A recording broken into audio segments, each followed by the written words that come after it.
A gente estava aqui, eu e minha convidada, atenta a essa reportagem, é doce, né? A gente gosta. Por falar em gostar, você vive tentando agradar os outros? Já percebeu esse comportamento? É uma luta incansável pela aprovação de quem está à sua volta? Acredito que muitas pessoas se aproveitam desse seu jeitinho de ser? Bom, se as respostas foram sim, então você é alvo da síndrome da boazinha. É sobre isso a nossa conversa com a psicóloga Daiane Spirandelli, aqui com a gente nessa sexta de feriado.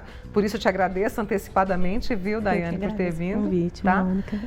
É o mês da mulher, então a gente vai falar um pouco agora sobre essa síndrome que é muito característica nossa. Mas a gente vai falar para vocês também, nossos amigos, que têm a síndrome do bonzinho também.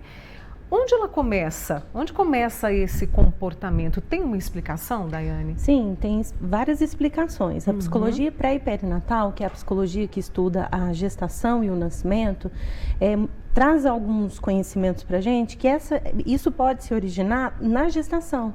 Se eu sou fruto de uma gestação que não foi planejada, se eu vim de um sexo e esperavam que eu tivesse um outro sexo, né? Aquilo ali pode gerar naquela criança, naquele bebê, uma sensação de inadequação, uma sensação de não valor e daí se iniciarem crenças que vão dar início a esses comportamentos de que eu preciso agradar para poder ser amado. É inconsciente isso, É inconsciente, né? Exatamente. É possível acessar com a psicoterapia essas informações para que a gente possa ressignificar. Mas isso, tem muitas pessoas que passam uma vida inteira tendo essas crenças e elas vão sendo confirmadas, elas vão sendo reforçadas ao longo da nossa vida, na nossa infância, e muitas vezes nós não temos as nossas necessidades básicas atendidas na infância.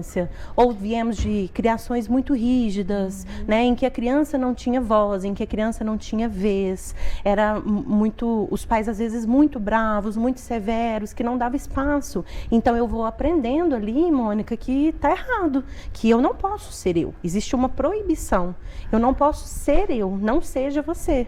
Né? E muitas pessoas carregam essa proibição inconsciente, né? E elas passam uma vida inteira tentando agradar as outras pessoas, entendendo que elas não têm valores, e que os desejos e que as vontades não merecem um espaço ali. E né? isso vai trazendo um sofrimento que muitas vezes a pessoa não percebe, não entende por que daquele sofrimento. Muitas vezes, Mônica, as pessoas que têm essa síndrome, e não só mulheres, mas homens também, elas ficam com uma sensação de muita angústia, de muito sofrimento, de muita inadequação e de muita frustração. Porque elas fazem com uma boa intenção em agradar, porque elas entendem que o amor está condicionado, está associado à aceitação, à subordinação e a servir.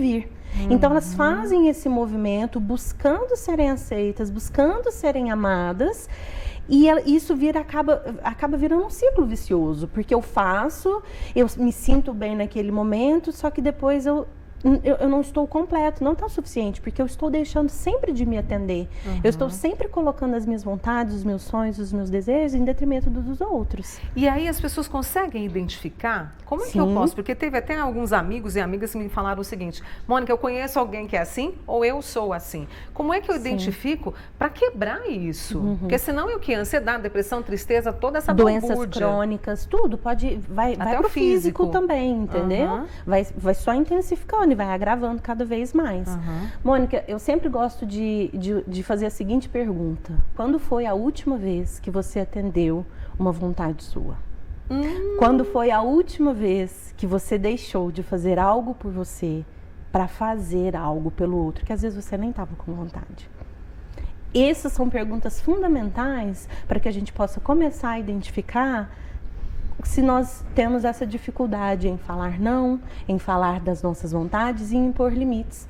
Porque a maioria das pessoas, né, que sofrem dessa síndrome de boazinha, elas têm muita dificuldade em dizer não, porque elas acham que elas não vão ser amadas. Todos nós temos essa necessidade de nos sentirmos pertencentes, de participar, né? E é ok a gente fazer, a gente conseguir trocar, a gente ceder em alguns momentos, mas não sempre, não a todo momento e não o tempo todo, né?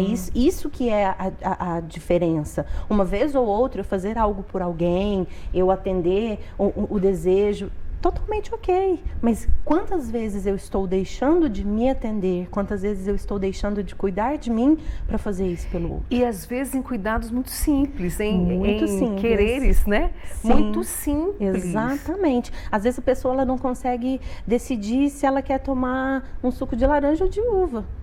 Não, tanto faz, qualquer um. Se aceita uma água, um café? Não.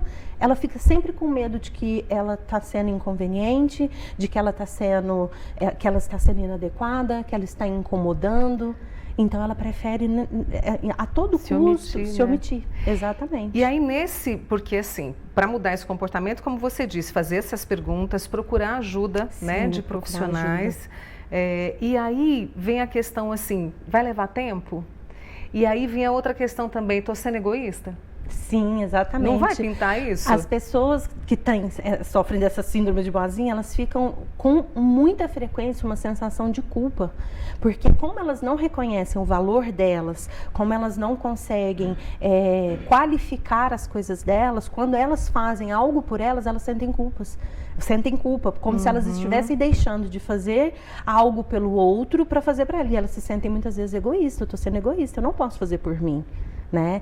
E é no simples, no dia a dia, são com pequenas coisas que a gente vai cuidando e vai podendo mudar isso. Primeiro eu entender que o meu valor, ele não está condicionado, Mônica, a algo, a uma produção.